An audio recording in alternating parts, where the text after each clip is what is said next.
Thyroid patients ragi తినచ్చా? Hello everyone, this is doctor Sujana, Sri Vignesh hospital, Tirupati. Thyroid patients ragi తినచ్చా, ఎలా తినాలో ఇప్పుడు చెప్తాను. Ragi nutrient rich food, fibre rich, calcium rich, iron ఉంటుంది, మినరల్స్, మెగ్నీషియం అన్నీ ఉంటాయి. కానీ తినాల్సిన విధంగా తింటే బెటర్ అబ్సార్ప్షన్ మంచిగా ఉంటుంది. సో థైరాయిడ్ ఉండే వాళ్ళకి గైట్రోజన్స్ అంటే రాగి ఇట్లా కొన్ని ఫుడ్స్ లో ఉండే గైట్రోజన్స్ వల్ల ఐరన్ అబ్జార్ప్షన్ తగ్గుతుంది.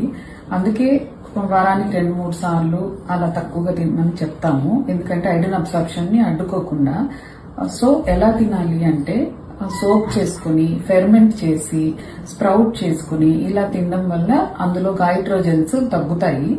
అండ్ ఇంకా ఐరన్ రిచ్ ఫుడ్స్ తో పేర్ చేసుకొని తింటే మంచిది. సో ఇలా తింటే థైరాయిడ్ వాళ్ళకు కూడా రాగి ఏం ప్రాబ్లం ఏమి ఉండదు. వీక్లీ 2 to 3 times ఏం ఇబ్బంది ఏం లేదు, మంచిగా బెనిఫిట్స్ అందుతాయి. Thank you.